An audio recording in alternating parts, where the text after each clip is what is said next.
नमस्कार बच्चों। आज हम बसंत का नया पाठ शुरू करने जा रहे हैं जिसका नाम है सुधामा चरित और इसके जो कवि हैं वो हैं नरोत्तम दास। ठीक है, तो इस काव्य में श्री कृष्ण और सुदामा की सच्ची जो भक्ति है, जो उनकी सच्ची मित्रता है, ठीक है, उन ईश्वर में हमारा जो विश्वास है, भक्ति की जो महत्ता है, इन सारे जो पॉइंट्स हैं इन सबको दर्शाया गया है, इन सबको बताया है नरोत्तम दास जी ने। बहुत सुंदर ढंग से उन्होंने वर्णन किया है, उस समय का वर्णन किया है जब सुदामा आर्थिक तंगी से गुजर रहे थे, उनको बहुत ज्यादा समस्या हो रही थी, घर में कुछ भी खाने पीने के लिए नहीं था, तो वो श्री कृष्ण के पास जाते हैं क्योंकि उनकी पत्नी उनको कहती है कि वो श्री कृष्ण जो हैं वो बहुत बड़े द्वारका के राजा हैं, तो वो उनसे सहायता ले सकते हैं। पर सुदामा ये नहीं चाहते थे कि वो अपने मित्र से सहायता मांगे, पर पत्नी के विवश करने पर वो वहां पर चले जाते हैं, तो कृष्ण उनका बहुत अच्छे से स्वागत करते हैं, पर सुदामा उनसे कुछ नहीं मांगते और कृष्ण भी उनको कुछ नहीं देते। तो इसलिए जब वो वापस आते हैं तो उनके मन में वो बहुत जो बुरे विचार कृष्ण के लिए आ जाते हैं कि इन्होंने ब्राह्मण को खाली हाथ भेज दिया। पर जब वो वहां जाकर अपनी देखता है तो जो उसकी झोंपड़ी है वो सोने के महल में परिवर्तित हो जाती है। तो कहने का भाव ये है कि नरोत्तम दास जी हमें ये बताना चाहते हैं कि ईश्वर से हमें कुछ मांगने की जरूरत नहीं होती। अगर हमारी भक्ति सच्ची है तो जब वो देखता है कि हाँ इस व्यक्ति को जरूरत है तो वो अपने आप हमें दे देता है। पर सबसे ज्यादा जरूरी क्या होता है हमारे लिए? ईश्वर पर विश्वास रखना, अपनी भक्ति पर विश्वास रखना। अगर हम सच्चे मन से भक्ति करते हैं तो ईश्वर अपने आप हमें वो सब दे देते हैं जो हमें चाहिए होता है। तो हम अब एक एक करके इसकी काव्यांश की व्याख्या करेंगे और बहुत ध्यान से आपको व्याख्या को सुनना है और इसके शब्दार्थ लिखने हैं। और अगर आपको लग रहा है कि व्याख्या आपको थोड़ी मुश्किल लग रही है तो आप उसको कॉपी पे लिख भी सकते हो, नोट भी कर सकते हो एग्जाम के लिए। तो अब हम एक एक करके इसकी जो काव्यांश की व्याख्या है वो करेंगे।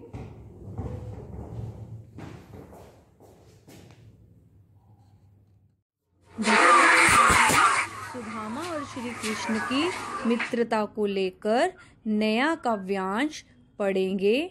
पहला काव्यांश हम कर चुके थे, आज हम करेंगे दूसरा काव्यांश। तो बच्चों फर्स्ट पैसेज हमने लाइव क्लास में कर लिया था। अब सुदामा चरित का जो दूसरा काव्यांश है वो मैं आपको करवाने जा रही हूँ।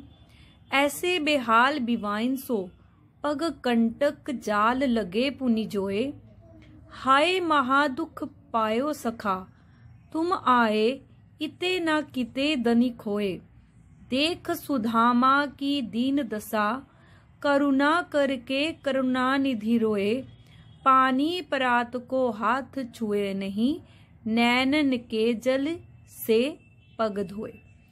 तो इसमें हमने पहले जो काव्यांश था, पहला काव्यांश, उसमें हमने ये पढ़ा था कि जो सुदामा है वो श्री कृष्ण से मिलने के लिए द्वारका आते हैं, तो उनके जो राज दरबारी होते हैं वो उनको अंदर नहीं जाने देते क्योंकि सुदामा की हालत बहुत खराब होती है।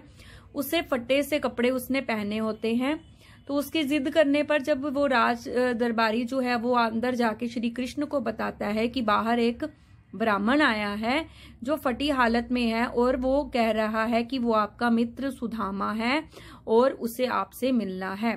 तो जब श्री कृष्ण को पता चलता है कि सुदामा बाहर आया है तो वो ऐसे ही नंगे पांव जो है वो भागे चले जाते हैं। तो अब सेकंड काव्यांश में इसी चीज का वर्णन है। ऐसे बेहाल बिवाइन सो पग कंटक जाल लगे पुनि जोए। जब श्री कृष्ण भागकर सुदामा के पास जाते हैं तो वो देखते हैं कि ऐसे बेहाल कि जो सुदामा है वो इतने बुरे हाल में हैं,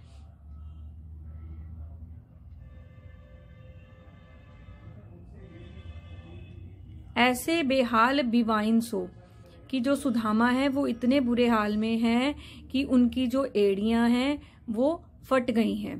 पग कंटक जाल लगे पुनि जोए, और पैरों पर कांटों के जाल लग गए हैं क्योंकि वो नंगे पांव थे, उन्होंने जूते भी नहीं पहने हुए थे और पूरे रास्ते से आते हुए उनके पैर जो एड़ियां थी वो फट गई थी और पैर जो थे उन पर कांटों के जाल लगे हुए थे। हाय महादुख पायो सखा, अपने सखा अपने मित्र की ऐसी हालत देखकर, उसका महादुख देखकर श्री कृष्ण इतने दुखी होते हैं कि रोना शुरू कर देते हैं। तुम आए इतेना किते दनिक होए, वो सुदामा से ये प्रश्न करते हैं कि सुदामा तुम इतने दिन हो गए, कहाँ खो गए थे, तुम मेरे पास क्यों नहीं आए। देख सुदामा की दीन दशा, करुणा करके करुणा निधि रोए। यहाँ पर करुणा निधि श्री कृष्ण के लिए आया है कि जब उन्होंने सुदामा की दीन दशा बुरी हालत देखी तो उस पर दया करके करुणा निधि श्री कृष्ण जो है वो रोने लग गए। अर्थात सुदामा जो उनके मित्र थे उनकी ऐसी हालत उनसे देखी नहीं गई। पानी परात को हाथ छुए नहीं, नैनन के जल सो पगत होए। तो बच्चों आपने ये जो अंतिम पंक्तियां हैं इसमें ये नोट कर लेना है कि यहाँ पर अतिशयोक्ति अलंकार का प्रयोग हुआ है। अतिशयोक्ति अलंकार ये होता है कि अपनी बात को बढ़ा चढ़ाकर कहना। तो वो कहते हैं कि पानी परात को हाथ छुए नहीं, कि उन्होंने परात मंगवाई पानी से भरी हुई ताकि वो अपने मित्र के पैर धो सके, क्योंकि जो पुराने समय में जो लोग मेहमान आते थे तो उनका लोग ऐसे स्वागत करते थे कि उनके पांव जो धुलवाते थे। तो वो पानी परात मंगवाते हैं, परात से पानी से भरी हुई परात मंगवाते हैं कि अपने मित्र के पैर धो सके। पर उसकी हालत देखकर वो इतना रोते हैं कि नैनन के जल से पग धोए, कि रोते हुए जो उनकी आंखों से आंसू निकल रहे हैं वो उसी से पैर धोने लग जाते हैं। मतलब अपने आंखों के आंसुओं से ही वो उनके अपने मित्र के जो पैर है वो धोते हैं, वो साफ करते हैं। कहने का भाव ये है कि यहाँ पर श्री कृष्ण और सुदामा की सच्ची मित्रता को दर्शाया गया है।